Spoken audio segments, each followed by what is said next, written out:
because it starts with this idea of like, no, I'm going to go at everybody. Everybody gets these jokes right up until you're the one who got to get the jokes because your team is a bunch of Nazis. And then it's like, why are you calling us Nazis? Like, my Nazi, what are we doing? What are we doing, brown shirt? What are we doing, my Nazi? Like, come on.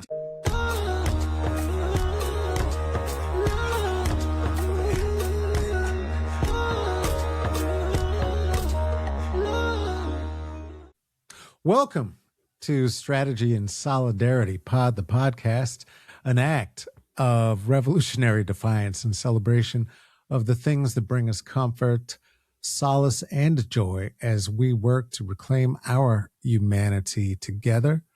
I am Carlos Kareem Windham. And I'm Theresa Logan. Hey, Carlos, how's your nervous system doing today? Pretty good, given I think all of what could be otherwise true. I feel like I'm doing pretty all right. How about yourself? I mean, you keep doing that. I feel like we're repeating what we did last time, which is you're saying relative to how bad it could be, I'm great, which fair, Yeah. but also it doesn't say how your actual physical nervous system in your body in this moment in time is actually doing, given your life and what you're managing today.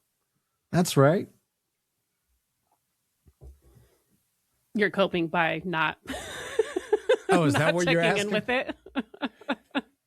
Oh, that was the question. How is my nervous system today? I am very sleepy. I woke up wildly early and am still, I guess, swinging back and forth in menopause because I also woke up drenched in my own bed. Just thrilled. So I've been up since about 4, and I've eaten. I'm doing the things. I'm taking all the cares, but I am very drowsy. I in fact before. Call me Captain Nap Queen. I don't Captain Nap Queen. maybe don't call me that. But I'm gonna make you a T-shirt that says that on it. For your birthday. But yeah, I had a nap that was another one of those like, okay, if you're gonna keep sitting here, you're either gonna close your eyes and hopefully like you'll today, be back you up. already had a nap today? Oh yeah, no, before I'm talking about moments before we came in. Oh. Well, I would say a power nap, but the nap had more power than me. Yeah. It was a powerful nap. An overpowered nap. I was overpowered by the power of the nap. Yeah, it was so I don't know. Thank you I'm doing okay, for I guess. waking up to make it here. Hey, you know what I'm gonna do. How's your nervous system? I'm okay. I'm doing about in the same place, maybe worse than last week. Oh Which no. is, it's easy to recognize when we're having like that extreme overreaction or we're really like amped up or agitated or upset or angry. Like those are a lot easier to notice. Like I feel like I'm out of sorts, but the shutdown place is a lot easier to recognize. But I can recognize I have been struggling to just get myself up and moving and doing almost anything. So I can see that I am struggling with some of that, like executive dysfunction and chronic overwhelm. Mm-hmm. I mean, I think I was struggling with burnout before we had no work. We do still have work. We just don't have the kind of client. We don't have the private client contracts that we were carrying for the last 7 years. Yeah, just sitting there. There's mild frustration because I've done so much work to overcome so many of these old coping habits. Like, just sitting here losing too many hours playing stupid games on my phone, not being able to make myself get up and go do the things I need to do. But it's also, I just recognize the times in my life where I've gone through, might call like some situational depression or whatever it may be, that sometimes I just have to give myself grace and just be like, well, I guess I'm doing this till I make myself physically sick of it. And then I'll be able to get myself up and moving again. But it helps to reach out. We had a little birthday dinner for my sister over the weekend, and that was nice. It got me up and cooked all day. Nice. I'm back to that point in life where I have more time than money. So I did a lot of baking and cooking, where for many of the past years, I was like, I have more money than time. So I would just go buy nice things for people. But it's nice to remember that I can't actually cook and bake and do those things myself, and how much time it takes. It does take a lot of time. Yeah. You can't spend a whole day cooking and be like, that's all I made all day. Easily. Yeah, I made a great pot of beans, and again, figuring out how to diversify, right? The pintos, and like, okay, how do I make it breakfast pintos? Well, I don't know, throw an egg on it and some aguacate, and like now it's breakfast pintos. I don't know. There you go. How about dinner burrito. pintos? Oh, you should throw an egg and some aguacate, and now it's dinner pintos. Perfect. That's perfect. Yep. Yeah. Pretty much. It's sugary sweet breakfast is such a American thing. Ugh. Yeah. I Or feeling like breakfast needs to be some different class of meal than any other part of the day is a very American thing. It truly is. I feel like it's not like that in other countries. Or for a lot of people, right? I've been watching my child and their breakfast patterns is wild, because this human will eat whatever food, savory, whatever, like with, like, let me warm up some of the Ethiopian for breakfast. Well, that's delicious. I mean, I don't know why I used that example, but it sounds chicken unusual fingers for breakfast. to American ears, for sure. Does it? Okay, yeah. Okay, yes. Then that's weird. Or chicken fingers for breakfast, which definitely weirded me out. I was not prepared to see that happening. I mean, it's but food. it did. You need to nourish your body with it. It doesn't need to be a branded box of sugary puffed grain. I would, but it's love weird, some grain. right? I would have love a hard time. I'm like, some no, I grape need to eat my nuts. breakfast first. before you move on. Before I To a move on savory. to a savory, I gotta have like some oatmeal with some fruit at least. I've been trying to cut down on the sugar, put minimal sugar funny. in, or I'll use like real maple syrup. As opposed to what? How do you do your oatmeal? In the old days, like brown sugar, Okay. like sugar. Right? Okay. Just use sugar Okay. Okay. Well, okay, you sweeten do. things. I remember People that. I used to. Yeah. Mhm. Okay. All right. I hadn't done that in a long time. I forgot about brown sugar. That's just sugar with molasses on it. I mean, it's more like pure sugar from the sugar cane because it's got the molasses in it. But yes, Yeah. Yeah. I prefer it. In Spanish, they call it azúcar negro. That was my nickname in high school. Absolutely. Absolutely it was. So what did you have for breakfast? How did you nourish Today? yourself? Yeah. Today, I had some eggs and toast. See, that's savory. It is. Look at That's you. correct. Look at you savory. It's I because don't I know. was out of oatmeal and cereal. Oh. But also the protein is better for my Adderall. And I let me work on my diet and my meds and see if I can help push myself and get myself up and moving and push myself out of this slump I've been in. Well, Because the protein makes a big difference with the meds, I have found. But sometimes it's hard to get that much protein because I don't eat a lot of right. meat. I'm not a vegetarian or a vegan. I told someone recently, I was at a friend's birthday party and someone made this amazing vegan birthday cake for them. I was like, I would absolutely be a vegan if I had someone to cook for me. If someone else would do all the cooking and I could just eat the food, I'd be happy to be a vegan, because a lot of vegan food's really good, and it feels like that cake is like, this cake is delicious and it tastes like it's actually good for my body, as opposed to Yeah. like gritty sugar being ground in my teeth from like a grocery store cake or something. I That's not had how a my concha cakes I this made over the weekend that was weekend. actually really good. It was What was it?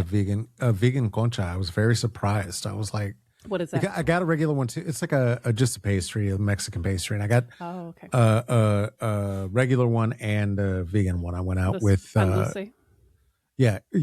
to coffee with my dear friend Aaron, and we got one of each only because the barista insisted that they were good and surprisingly good, and I was like, and I made the like, brown person to brown person, don't tell me vegan food is good face. And no, serious, it's good. I was like, okay, well, let's try one of the small ones and then a real one. And it was fantastic. It was a different texture, very light.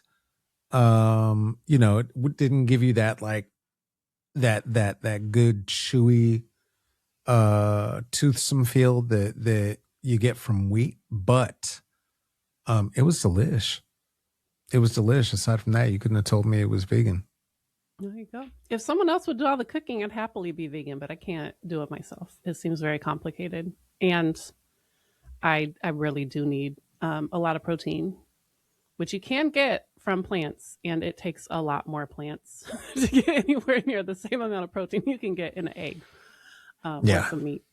And it's the ADHD. With the ADHD, the protein is required to build the dopamine and the serotonin and things that go into the brain, the things that we're missing when we have ADHD. So like trying to figure out how to get enough protein in my diet has been a challenge for me. Cause the dopamine builds all serotonin, and serotonin's built from protein. I think that was a Schoolhouse Rock song, if I remember. I might be remembering that incorrectly. We were not talking about ADHD and dopamine back then. No, maybe you should make a new one. Maybe you should make one. Although I feel like the kids probably could educate us about it more than either of us know. Yeah, I don't think they want little songs about it. I think they'd be offended. All right. Well, good. I'm glad you're taking care of yourself. I'm glad that you are doing the things to rouse yourself. I have seen evidence of effort that has been being made, and I've seen it in a couple of places. One is the almost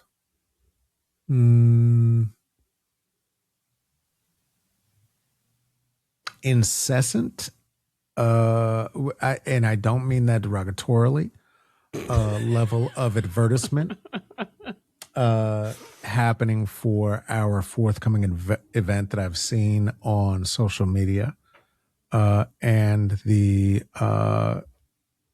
ongoing and incoming registrations, which is very exciting to see, and hoping that some of our attendees will choose to become members. I think this is the first time in a very long time that we've had this many folks coming in for a one-off, or at least registered for a one-off that we've been offering, and a lot of that has been the work that you've been doing to let folks know about conflict resolution for anti-fascists. Yeah, we've got a bunch of people signed up already. Still got time. By the time you hear this, you'll still have time to join us on June 3rd for the next live workshop. And if you happen to hear this after June 3rd, it's recorded. You could still sign up. If we get enough people signed up, we might put another one on the calendar for July. But it's all asynchronous and available at strategyindsolidarity.org as well. It's very exciting. A lot of people are showing up and registering and engaged. It's interesting to do it again now in, it's May as we're recording. This will be June next week when we offer it, but the energy feels different than it did in February. Like February was a moment where ICE was really occupying Minnesota. And I don't know that they've left or that things have quieted down that much, but I think that it has passed through the news cycle and there's been more public pushback and more exhaustion and burnout. Um, so it feels like a different moment, and the skills are still very relevant because we're not just talking about skills for how to like respond in a moment of crisis, but we're also thinking about what are the skills we need to build with people over time, not just to resist this administration, but to build a just and thriving future for all, which is what most of us are after. And those skills to really understand conflict and power and how we choose strategies that help us move towards our goals and while caring for our relationships, not just trying to be right and win, which is what US culture, at least dominant culture, has taught most of us, which is to treat every interaction and every relationship like it's an episode of Law and Order and argue or use coercive tactics until you get your way. And that is 100% the strategy on display by our current administration. Because it starts with this idea of like, nah, I'm going to go to everybody. Everybody gets these jokes, right up until you're the one who got to get the jokes because your team is a bunch of Nazis. And then it's like, why are you calling us Nazis? Like, my Nazi. What are we doing? What are we doing, brown shirt? What are we doing, my Nazi? Like, come on. Have you used that bit before? No, I just said that's hilarious. You know what I mean? I'm just like, what do you mean? But hilarious. What do you mean? Like, I believe a Theo Vaughn, like, he's clearly not a bright person. And watching, he's another of the Rogan sphere daft dummies who has taken this character of a hillbilly. He's like all of them, child of a trust fund, whatever. And got swept up in the cool.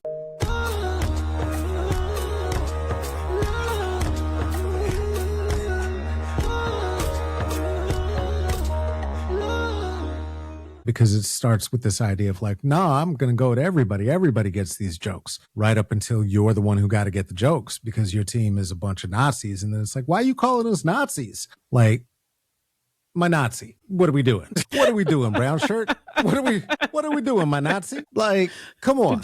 Have you used that bit before? No, I just said that's hilarious. You know what I mean? I'm just like, what do you mean? But hilarious. What do you mean? Like, I believe a Theo Vaughn, like, he's clearly not a bright person. And watching, he's another of the Rogan sphere daft dummies who has taken this character of a hillbilly. He's like all of them, child of a trust fund, whatever. And got swept up in the cool.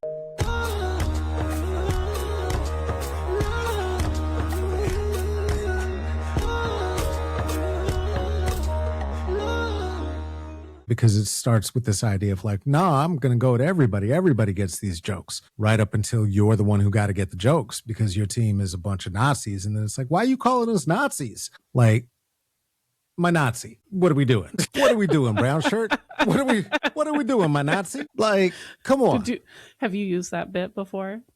No, I just said that's hilarious. You know what I mean? I'm just like, what do you mean? But hilarious. What do you mean?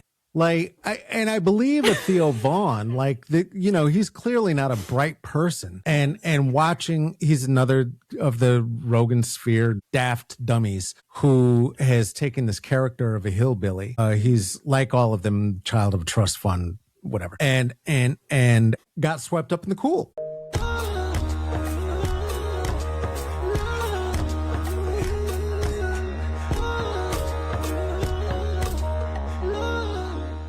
Because it starts with this idea of like, nah, I'm going to go to everybody. Everybody gets these jokes, right up until you're the one who got to get the jokes because your team is a bunch of Nazis. And then it's like, why are you calling us Nazis? Like, my Nazi. What are we doing? What are we doing, brown shirt? What are we doing, my Nazi? Like, come on. Have you used that bit before? No, I just said that's hilarious. You know what I mean? I'm just like, what do you mean? What do you mean? Like, I believe a Theo Vaughn, like, he's clearly not a bright person. And watching, he's another of the Rogan sphere daft dummies who has taken this character of a hillbilly. He's like all of them, child of a trust fund, whatever. And got swept up in the cool.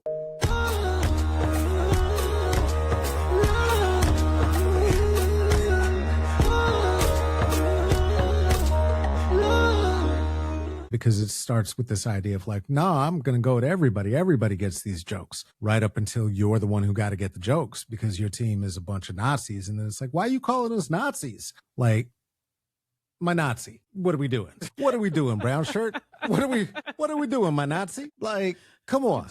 Have you used that bit before? No, I just said That's hilarious.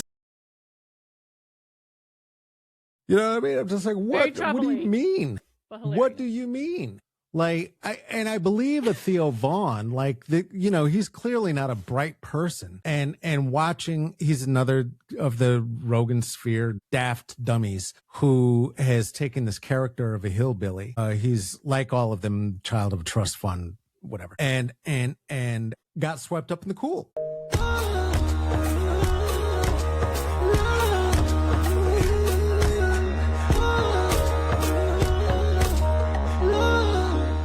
Because it starts with this idea of like, no, I'm going to go to everybody. Everybody gets these jokes, right up until you're the one who got to get the jokes because your team is a bunch of Nazis. And then it's like, why are you calling us Nazis? Like, my Nazi. What are we doing? What are we doing, brown shirt? What are we doing, my Nazi? Like, come on.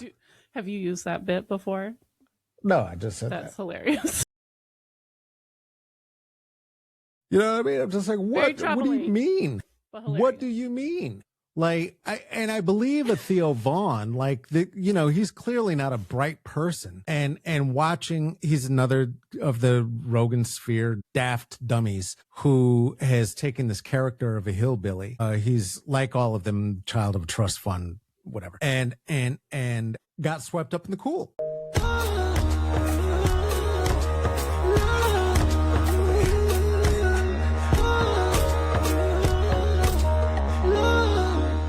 Because it starts with this idea of like, no, I'm going to go to everybody. Everybody gets these jokes, right up until you're the one who got to get the jokes because your team is a bunch of Nazis. And then it's like, why are you calling us Nazis? Like, my Nazi. What are we doing? What are we doing, brown shirt?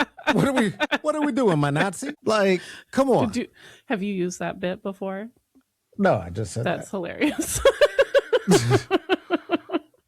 You know what I mean? I'm just like, what do you mean? What do you mean? Like, I believe a Theo Vaughn, like he's clearly not a bright person, and watching, he's another of the Rogan sphere daft dummies who has taken this character of a hillbilly. He's like all of them, child of a trust fund, whatever, and got swept up in the cool.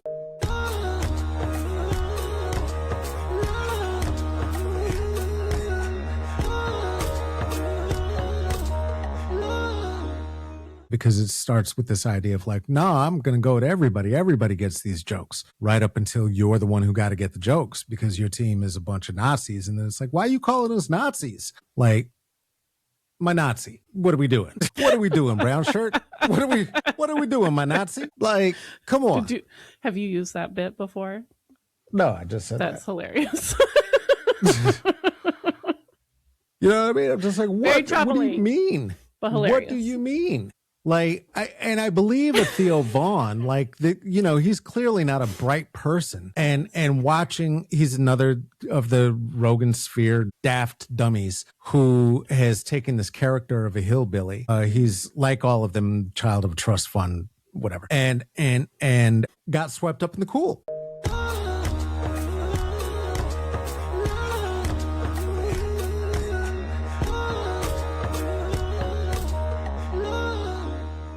Which is just weaponize and push every boundary and ignore all the rules and change all the rules and play by your own rules and then throw those out and make up some new ones again and just use coercive use of force, lying, abuse, intimidation, and threats to get your way. And unfortunately, this, you could look inside a lot of homes, and that on a micro level is how a lot of parents were treated as children and how a lot of parents still kind of engage with their children, which is the rules, whatever I say it is, Yeah.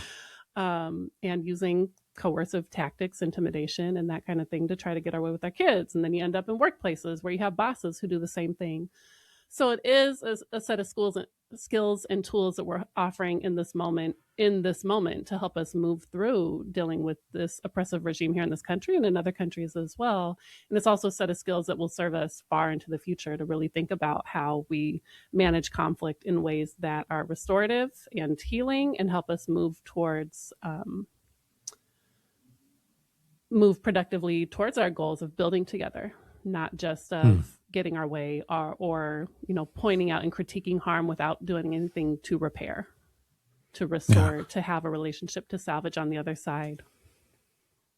Well, yeah, and to that end, right? I mean, it's there are several things going on in the reality. I mean, obviously, the tool set that we are trying to navigate is one of bringing those who are already in deeply in uh, the anti-fascist movement and try to allow for space for our nervous systems, right? One of the things that we begin with every week, because without that honest check-in, launching into an agenda about whatever community meeting, right, or discussion, if it is meant to inform and help transform our immediate environment and our suffering into lessons of value or beauty or forward momentum, then it really does require a different level of self ego checking, of humility, and moving away from dominant rape culture, right? The idea of don't take no for an answer. Actually, yeah, take no. No means no. It's a good answer. That's a great answer. Uh, and I think that as I think about that, and I think about the numbers of rooms that we're in doing this work and around the world, right? The rooms in which we have found ourselves. Um, that the idea of being able to move in the kind of vulnerability that is going to be necessary to continue to show a path forward that is possible while the fascist regime topples under the weight of its own ego. That the cishet men in particular, truly anybody highly attached to a patriarchy,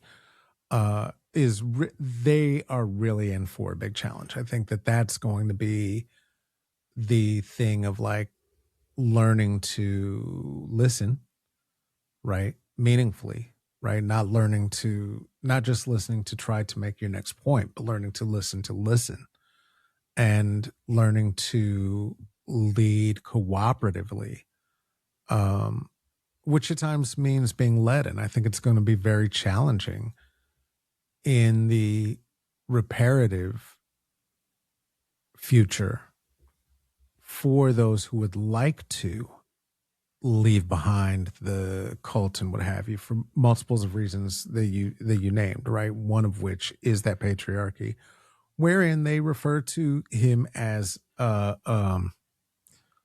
daddy. Who Which refers to who as what? Trump cultists refer to him as daddy, which I only know because a hive seems to have found my posts of late, and their answer to my perpetual question of whether he has died has turned into no, he's still your daddy. Uh, and I think that also not only speaks to the thing of the fact that they infantilize themselves, right? Which is this whole thing of like cheering for the efforts of a billionaire who has fuck all interest in whatever they're doing, but that they turn into submissive cucks who are willing to sit in a chair and watch actual politicians and folks who are invested in the direction of society, moving things forward, and they just kind of sit on the side, pleasuring themselves by saying dumb shit to everybody else and telling everyone how dumb they are and how they couldn't get in there, like they can't figure out the steps. It's like double dutch, like, you know, political sexual double dutch, and they can't figure their way in, and so they just get frustrated. And I don't know. Was that an analogy that made sense? Was that too tortured? No, it didn't make any sense. I think it made a lot of sense. I don't know. Just the political sexual double dutch. Yeah, because I was just going to take it to they like to watch sports and drink beer, and they treat politics like watching sports while they drink beer, which is cheering on their team and talking shit about the other team. It doesn't seem much more complicated than that to me. It's what they do with their free time on the weekends anyway. It's just like a sports team. I want my team to win. Your team sucks. It's like that's the extent of their political critique most of the time. It doesn't have anything to do with their actual life. It's like my team's good, your team's bad. Well, the thing about calling him daddy, that I find that you keep wildly saying it distressing. that way. I'm pretty sure they didn't pronounce it that way in text on your post. I'm going to look at it right now. You are choosing to say it that way. It's why bothering would you say me that? Why would you say that about him at all? There's I the don't big know, question. but you're the one who keeps repeating it with that intonation. Well, again, right to your question of like why, what you know, why the idea occurs to me that these so-called dominant patriarchs are actual submissive cucks looking for a sugar daddy. I didn't call him daddy. I have never referred to him as such. That's their thing. You said it 5 times in the past 3 minutes. I am literally quoting something that's been said to me. I understand. You're quoting it with an intonation that you are putting on it. Again, that I'm sure if it was a straight white man who wrote this on your page, that is not the intonation they said it with. Again, you're translating it through your own brain, which I find confusing. I don't like referring to another grown person with power over you as daddy speaks very much to the need to self-cuck, whether it is politically or socially or whatever else. It's like, I don't know. Why are you? Like these metaphors.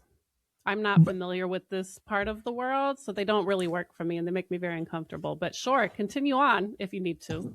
Well, but why are you making this person your dom? Why are you deciding that this person gets to have dominance over you and your finances, your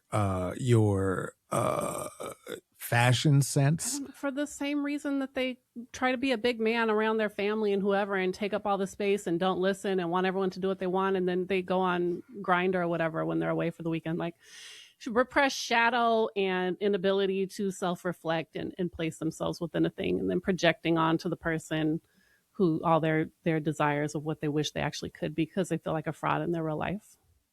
Yeah. And so, that is the formula that leads to becoming a bootlicker, which is essentially, right, even on its most base imagery, one of the images that subs pay doms quite a lot of money to have the privilege of partaking and watch. So the idea of figuring out ways to hold and set, right, appropriate boundaries for the voices, boundaries for the voices. Well, boundaries for the process and the voices that are in the room, right? As we are looking to build a cooperative model. Those are not the people who are building with us. No, not at this point. But they're not in the room with us. No, but they are jumping off of fleeing from their ship and at some point they're going to show back up in similar rooms, and hopefully by that point we will have created a clear enough path for ourselves and the people for whom we are most concerned, that is demonstrative about how we move through conflict and through disagreement. Right? We don't. I don't know. I mean, I think that both in our lives, in the work that we do, in the relationship that we share doing this work, that we have had intense disagreements, and yet, not yet, and we are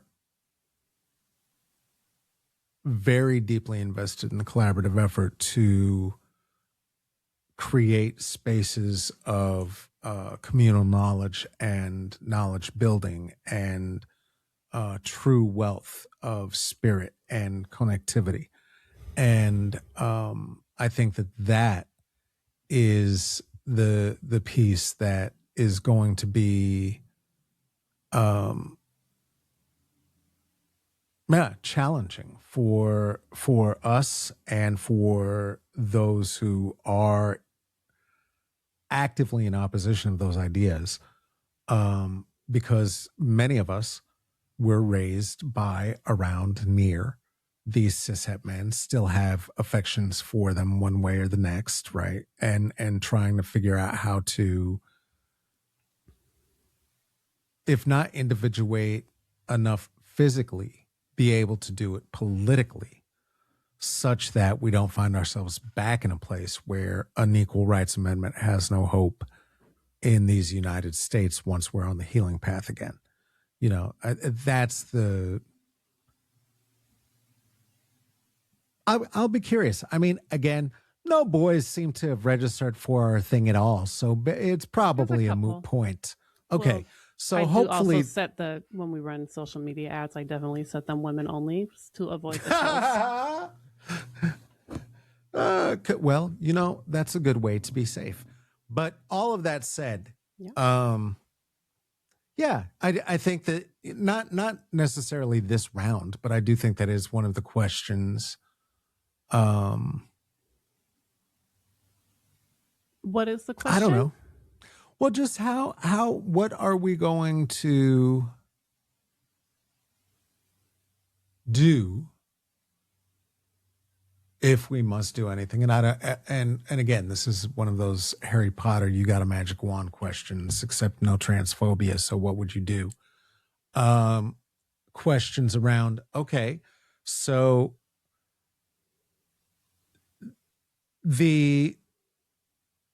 what do they call themselves? Uncommitted voter.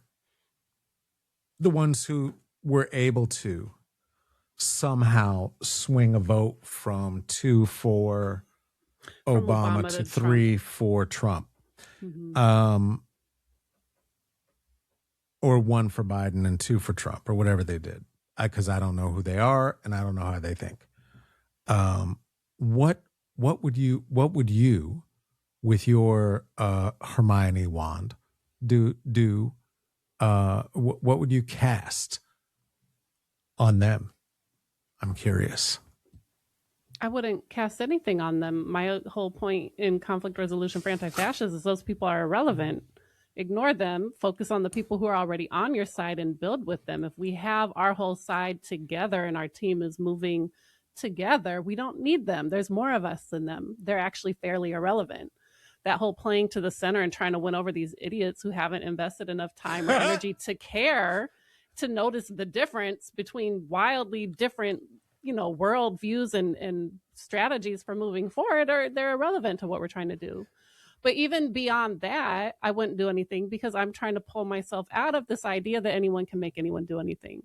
This whole coercive use of force, I'm going to impose my will on the world. I'm going to make them do this. I'm going to make them do that. That is really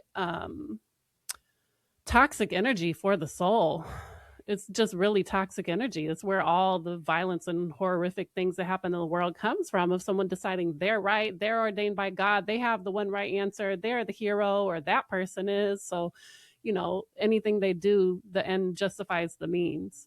And so pulling myself out of that energy is like, it's not my job to make anybody do anything. It's my job to say, am I moving in alignment with my values and in integrity with what I came here to create in this lifetime, with love for my family and community in this day. Right, what they're doing over there, I don't know them, I'm not in community with them. If I'm actually in community with them, if they're in my house, I have a conversation. I have lots of strategies and tools, but by and large, my goal is not to change people or make them do anything. Now, to set boundaries to prevent people from causing harm where we can, absolutely. Again, I don't have that much power to do it. I'm walking down the street and there's a place to insert my, white female body in between, a person causing harm to someone with less social status than me, is the thing I've done a couple times. If there's a way to vote our way out of this, I'll give you my vote. I've certainly voted for harm mitigation at every opportunity. Like I'll do the things I can do, but the things are to spend my time and energy fantasizing in delusion that I could find the one right answer and fix it or make everybody believe what I believe. It's taken me a lot of work to try to pull myself out of that delusion. I spent a lot of time there. We talked about a few weeks ago when we were talking about that like savior mentality that many of us carry, especially white folks, but the whole superhero, white savior, Jesus mentality that you're going to save everybody else is also really damaging to a life, really damaging to the soul. Instead of like, how do I rejoice in all the miracles of creation that are around me, do what I can to tend what's mine to tend, and let go of the need to try to believe that I could control other people if I tried hard enough. No. So you're not going to use your wand? Is that what we're saying? To try to fix the undecided voters? No, if I had a magic wand, there's so many other things I would do first. Probably starting with like feeding people and providing housing. I would probably like erase all banks from existence. That's probably what I would do if I had a magic wand. Ooh, Team Jesus. Now gets to live where they live. Theresa out here flipping the tables. That's probably what I would do. I don't know. There's so many other things I would do. They're like the least important people in my realm of imagination because they have so little themselves. Oh, that's hilarious. Yeah, they're freaking out. They are freaking out. The undecided voters are freaking out. Well, they're like their whole identity is not caring. It's become an identity. Or the MAGA voters are freaking out. Yeah, no, it's become an identity that is not really working for them anymore. Because I think one of the things that is, and I'm only thinking about this now as we're talking about it, right? But one of the things that is challenging is that in our lifetimes as voters, and I would say from the time of Clinton, that clout, and in particular the idea of cool, has been essential, right, for a successful presidential run. If it's not cool to like that president, then I don't like them, right? Whatever that happens to mean at the time for these people, right? It was cool to like Obama. It was cool to like Trump. It was cool to be irreverent. It was cool to not give a fuck. And they're just cool words. Words don't matter. I'm not saying cool. This is true. Okay. But it led to be a maverick. Right? We like mavericks. Well, yeah. You're going to shake things up, drain the swamp in Washington. Yeah, exactly. You're going to be a rogue cop. You're going to be Mel Gibson in Lethal Weapon. And by being some loon just doing a Yosemite Sam, root 'em, shoot 'em, toot 'em up, somehow you're going to become somebody's hero. When, the reality is nobody needs a loose cannon. That's the last thing we need. Tighten that cannon up. That we don't know where that's going to shoot. Not in the middle of billions of dollars of bureaucracy that impact every single life on the globe. Here, not in anywhere, immediately directly, but on the entire globe. No, that's not what you need there. No, it's a great character to have in a book and to have this idea of a hero's journey person who's just some like nut job whose genius is too overwhelming to be suppressed by we love this story in the United States. Solieri, right? Like, oh no, that's Amadeus. He's got to laugh like a nut job and be wackadoo. Like, okay, but even in those stories, right, that Maverick ends up usually dying alone or walking off away from connectivity, walking off away from people or whomever they were supposed to be, invested in, which of course they would have called protecting because they're not invested.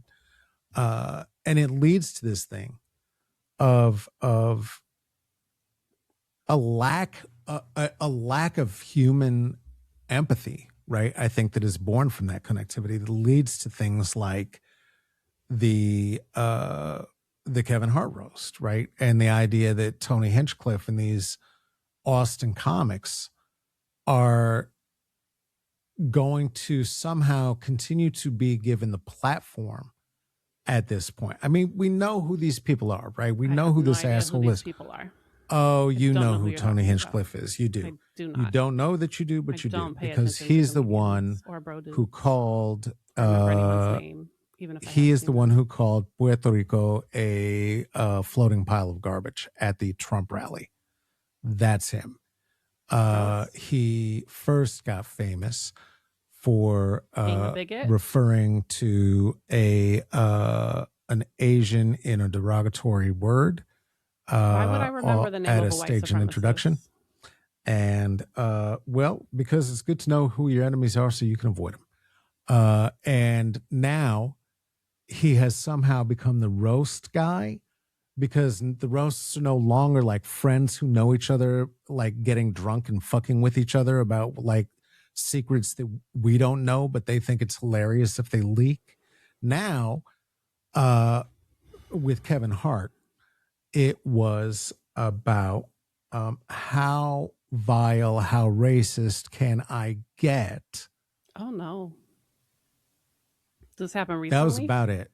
Oh yeah, this was like a week and a half ago, I think. I didn't watch it.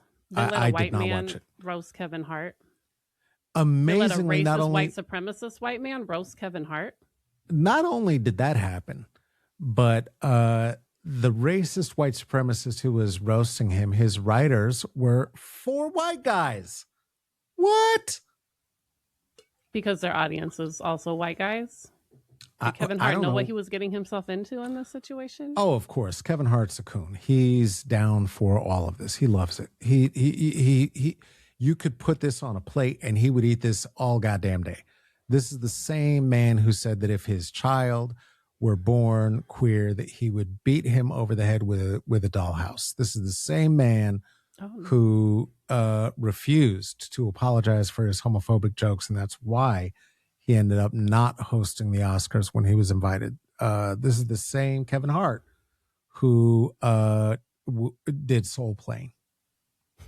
So this is not a grounded person in the integrity of his people. I mean, celebrities, I generally assume are not grounded people, but sure, okay. Yeah, so but he's complicit in this racial defamation of himself. Oh, yeah. It's the Sammy Davis Jr., again, self-cucking for proximity to power. Like, let me, oh, yeah, no, you can make fun of me and you say I'm a lawn jockey and say that you would have to lynch me off of a what? What are those mini shrub trees? What are those little trees? What? That's what he said? Yeah. Made fun of George Floyd. Yeah, it was a good time. It was a good time. And then, speaking of saviors and savior behavior that doesn't always work for you, the white savior lady decided she was going to stop this. And so what she did is she got up and then she said some homophobic shit to Tony Hinchcliffe. So she answered the racism with some homophobia and emasculating. Okay. this was man that? who was known to be Who was the a lady? closeted queer man. That was Chelsea Handler. She was a point famous for being a cringe edgelord comedian, talk show host Okay. person. Well, that's all very troubling. Yeah. So that's what's happening on Comedy Central these days. I'm not sure how we got here from where we Well, started, it but here we are. had to do with the like going through, right? Talking about Trump, talking about the middle voters who don't have a moral fortitude to which to cling in these storms of white supremacy, and will do whatever they think is the cool thing to do, which leads them off into these edgelord places, including in the politics, which So they leads vote them. by peer pressure, is what you're suggesting? I They're think peer pressure voters. I think they are both peer pressure voters, but I also think that a lot of these ones are wealthy people who don't want their money taxed Yes. and Yeah, I agree. have permission from the pulpit to be as racist and sexist and disgusting as they would like to. Why did they vote for Obama, though? That's one I can't get over. Like, did Cool. they? There must have been people Cool. who literally voted for Obama and then voted for Trump. Yeah, no, again, it's the idea of making the cool choice, right? That the like, hey, I'm not racist. Look. No, look, I get it. Look And out, so, but being he's racist handsome, he is can cool sing. now. So now they're like, I'll just be racist. You know, I got black fatigue now. Now I got black fatigue. Before I didn't, but now I got black fatigue. I heard someone I've talking had about enough. empathy fatigue, and I was like, I think we should call it injustice fatigue. It's not. I don't have fatigue of having empathy. I have fatigue of injustice happening all around me all the time. That's what I'm fatigued by. Yeah. I don't have empathy fatigue. I have No. injustice fatigue. I have wild shenanigans impacting other people's lives in horrific ways fatigue.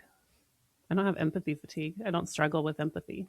I struggle with injustice and harm and people who don't seem to care about it. Well, and that's the thing about the Henchcliffs of the world and the Austin comic circuit that is so distressing is not that I give a shit who they are, or the dumb choices that they continue to make, including, you know, playing the Dubai Comedy Festival, all this kind of nonsense. It's that there are so many listeners and followers of what they have perceived to this point as their cool, right?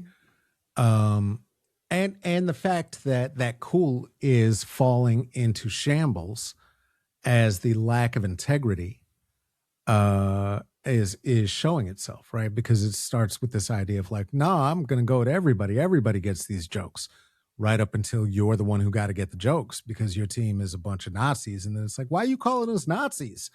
Like, my Nazi. What are we doing? What are we doing, brown shirt? What are we doing, my Nazi? Like, come on. Have you used that bit before? No, I just said that's hilarious. You know what I mean? I'm just like, what do you mean? What do you mean? Like, I believe a Theo Vaughn, like, you know, he's clearly not a bright person. Don't know. And watching, he's another of the Rogan sphere daft dummies who has taken this character of a hillbilly.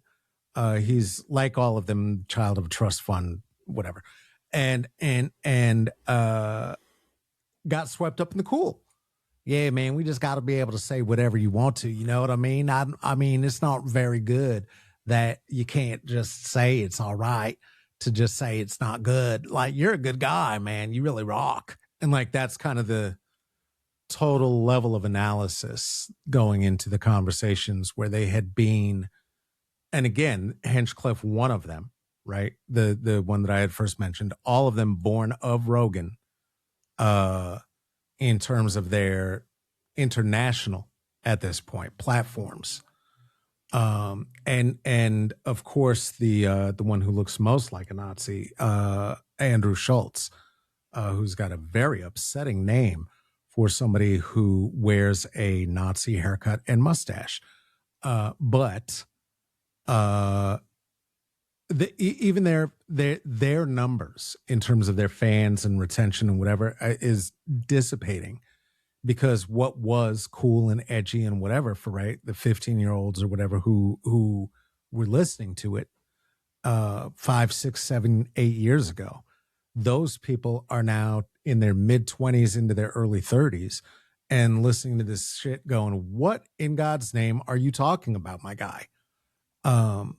It is unfortunate that it takes, again, in this society, and I think it is encouraged for it to do so,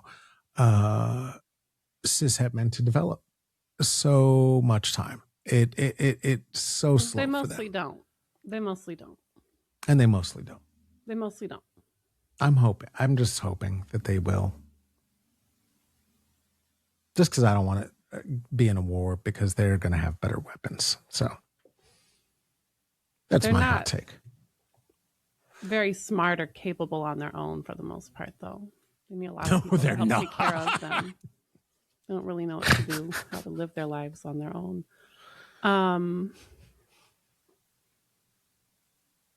Yeah. I was listening to this thing. I'm not quite sure what the transition is, but it feels like there's one there, so I'm just going to go for it. That was it. That was a segue. That we're professionals, and this is a good podcast, and that's how you know. Go ahead. Just by saying it repeatedly. That's right.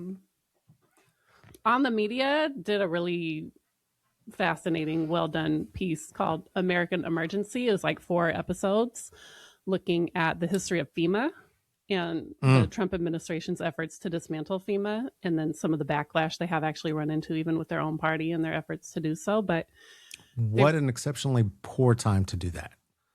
We are not to dismantle FEMA between the floods and fires happening in Southern California, the explosion in Orange County, and now the one that just happened up here in Longview.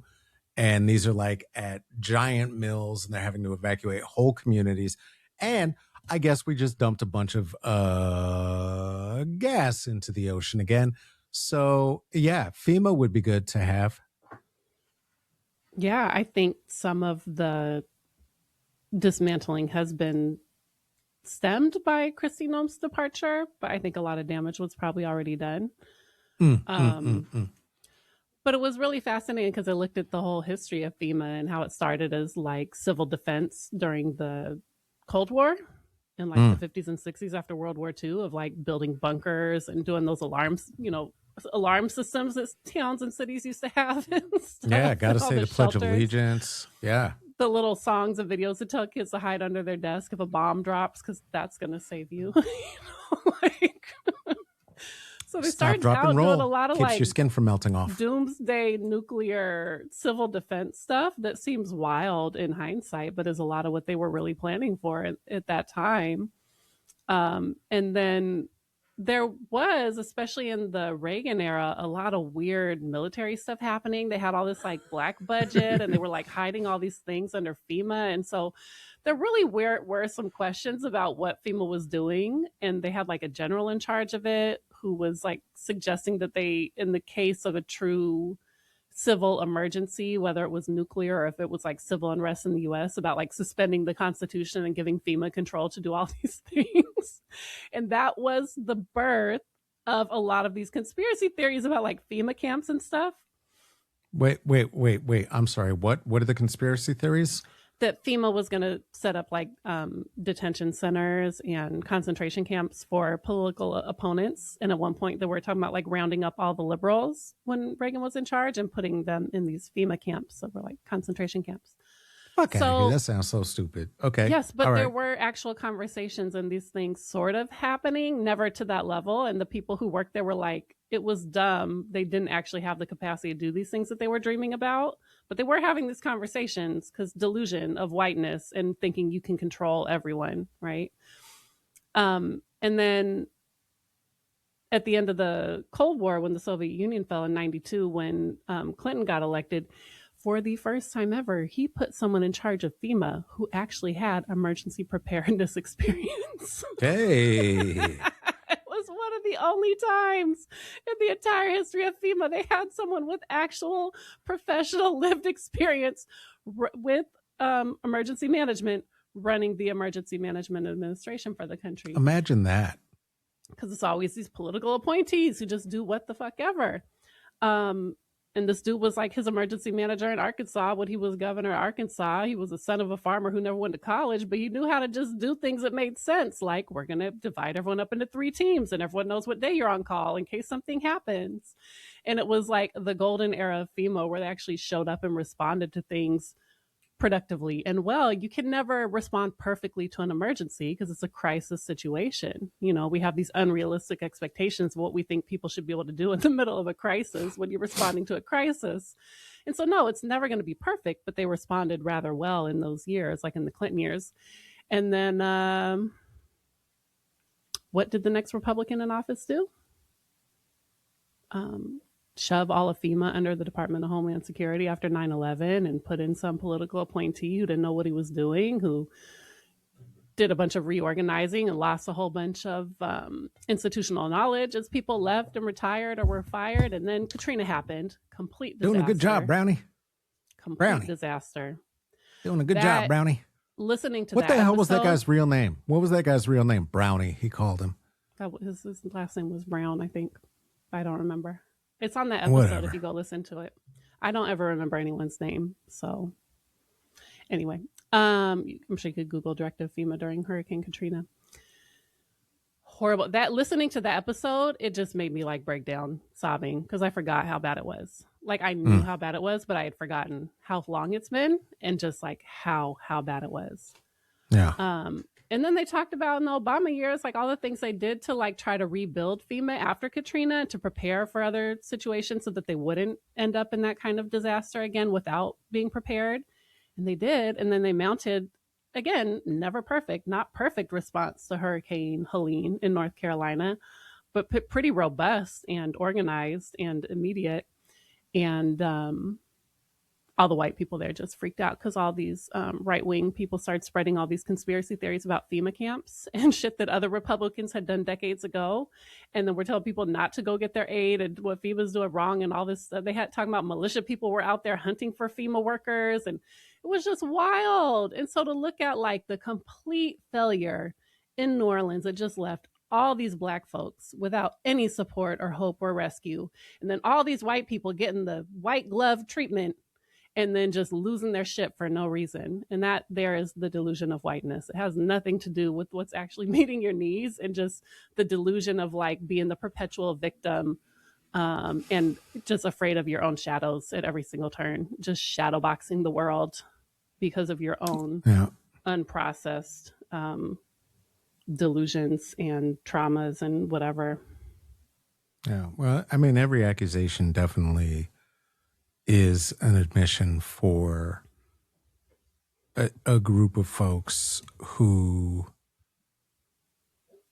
I mean, yes, afraid of their own shadow, but truly afraid of your own shadow history of familial history. Yeah. And it's like, yeah, bro, you all are still eating people. So yeah, it's weird. And it probably would be scary to think about if somehow, and I can't imagine why or how, the people whom you had been targeting took over the government and decided to make kidney soup of you, which no thank you at all.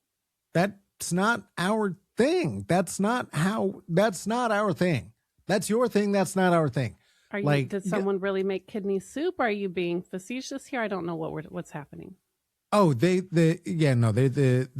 stuff that came out in the files. In the Epstein It's not. files. I don't think that was the It's people in North Carolina surviving Hurricane Helene. no, not at They're all. probably Not not at all. the ones who were potentially eating people.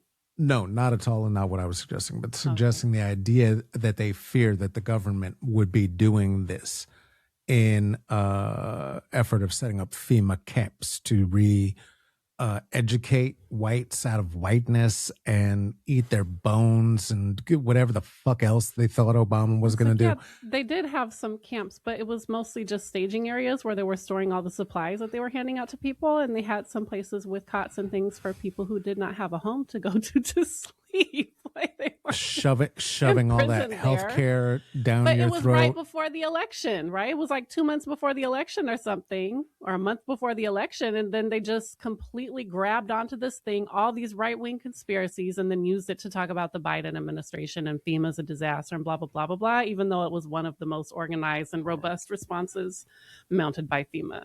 You know, it was harder to manage because it's in a rural area than in a city in some ways, but it's, you know, there's never a correct, proper way to manage a crisis because it's a crisis. People just lost everything. They're going to be unhappy with you because you cannot give them their life back tomorrow. You know, people are in the middle of trauma. They're going to take out their frustrations and anger on the things they feel like they can control, which is the people right in front of them. Instead of, you're going to be mad at the hurricane? You're going to be mad at God? That's what we do in trauma. It's like when you feel powerless, you try to assert power where you can find it. And oftentimes, circling back around to our conflict resolution for anti-fascists, if we're feeling powerless in this world with all this shit going on by this cartoon villain running an abomination of an administration, then we do sometimes start to take our frustrations out on the people who are closest to us, or the people within reach, or the places where it feels like we can control something because we feel so powerless to control the global scale. And the more we do our own healing and we understand our own nervous system, we understand the nervous systems of the people around us, then we can actually like ground ourselves in reality instead of delusion and make intentional choices about how to manage this moment. It's not ideal. It's not what I would prefer. It's not where I want to be, but it is what's happening. So what's my next step? You know, and how do we move through conflict, understanding those things with grace and compassion for ourselves and others, and also with very firm boundaries and clear strategy of knowing where our time and energy are useful and what's just a distraction and a waste. Like playing games on my phone. It's a waste of my time right now. What were the games you were playing? What'd you play?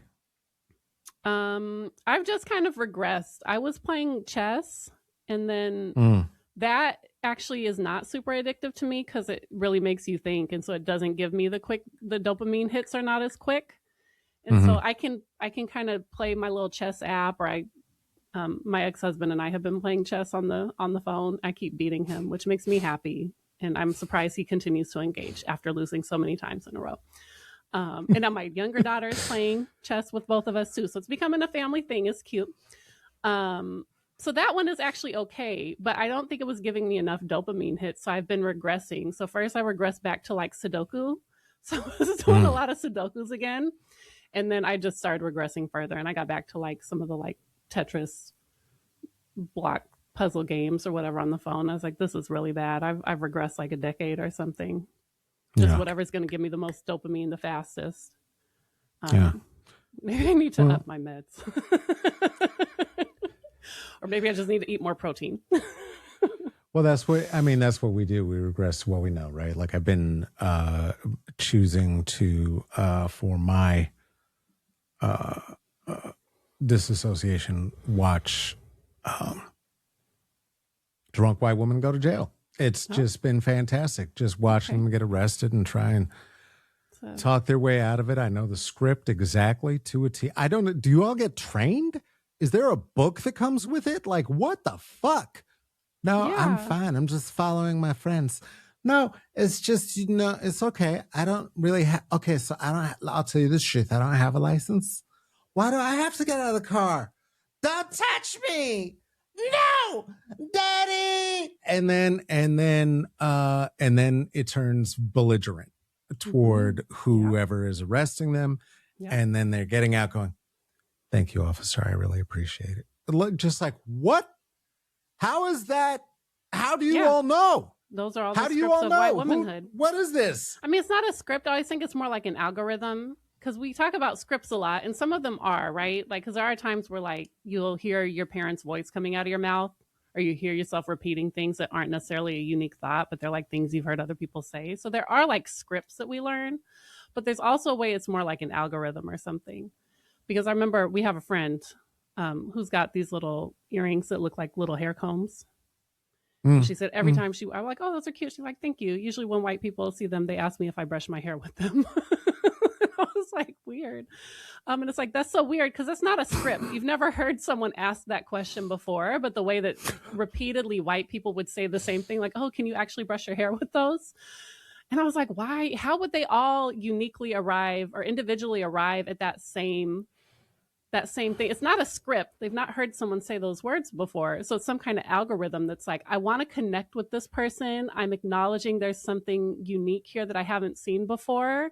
How can I try to connect around it? But in this weird way of like, do you actually brush your hair with those? So I don't know. It's strange. I mean, so I think that's what's happening with the white women getting arrested as well. Those are like the defensive scripts of white womanhood. The first one is to just like play innocent and just defend your innocence of like, you're not doing anything wrong. You never would because you're a good person, to just That's and it keeps coming circling back to that. It keeps circling back to that. That's the most important one. You always have to be innocent to be a good person. And if you're innocent and then powerless, then other people have to protect you. And so those then manipulating them into telling you what you did wrong. Well, but what did I do? Just tell me what I did. I just need you to tell me what I did. I just don't understand. Yes, you do. Yes, you do. It's helplessness as a defensive mechanism. All right. It's also the one that I talk about in our trainings of the like over apologizing as a defensive mechanism. Because if I just like, oh my God, I'm so sorry. I can't believe I did that. Da, da, da, da, da, da. Maybe probably not with the police as much as with another person. That's just like, I'm going to keep apologizing effusively until you tell me it's okay. Right? It's amazing. It's a defensive mechanism. It's not one someone taught us literally, but it's one we've been trained in by watching it happen and how people play those things out. So what'd you say? First, it was a like defending of innocence, and I would never do anything wrong. And then then it turns into the weaponizing of I know I'm a good person, did nothing wrong, so there must be something wrong with you. So I'm going to weaponize every piece of mental ammunition I can reach with my brain to prove why you're bad and I'm good. And then I'm good, and then you're and then I'm going to submit to authority.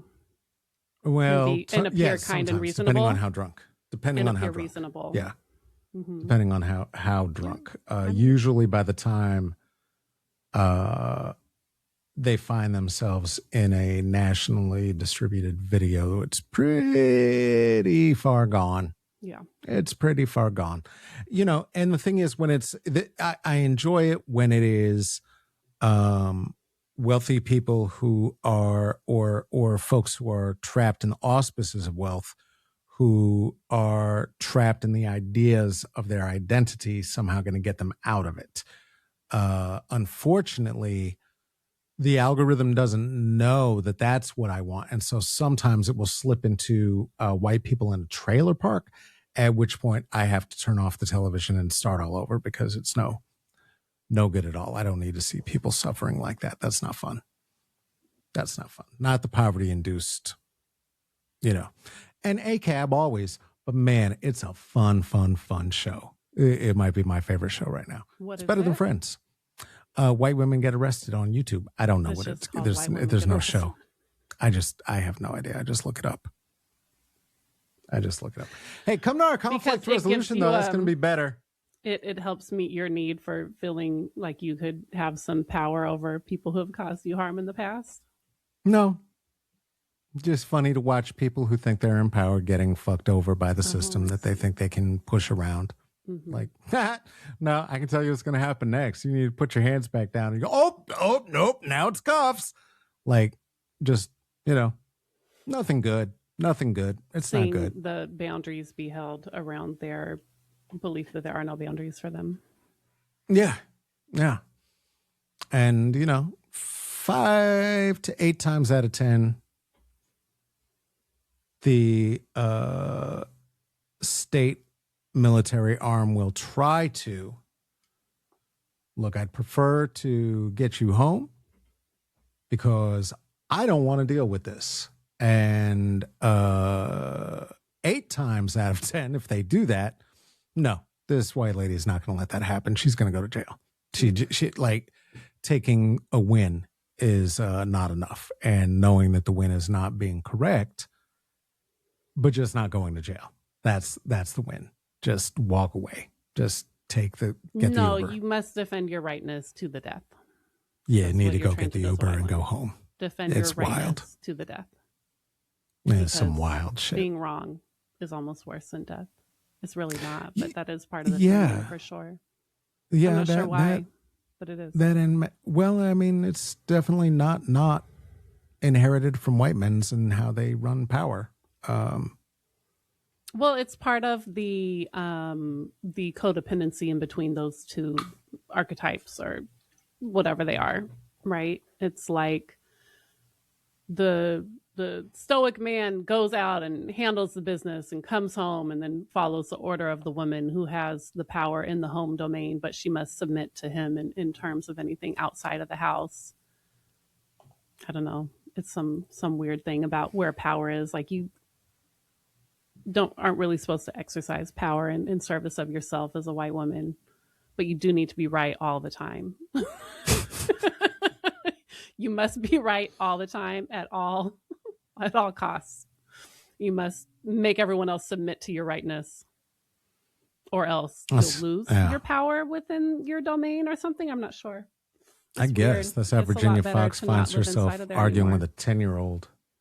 Just like, lady, because she's a Republican who's like 1,000 years old, and some kid wrote and was like, hey, we should probably stop using non-renewable fuels. And boy, she got mad. She got mad and wrote a scathing letter to a 10-year-old boy. Wow. Who was writing her simply as a part of a school project, because the Republicans are hinged. They are hinged. They are not unhinged. They are hinged. I don't know to what, but they seem very hinged to it. Winning power. That's it. Even to do what? I don't know. I don't know. To dominate everybody else. Seems to be you the only okay? thing really interested in.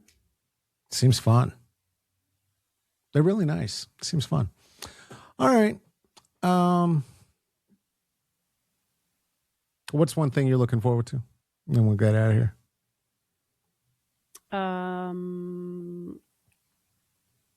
What's something you're looking forward to?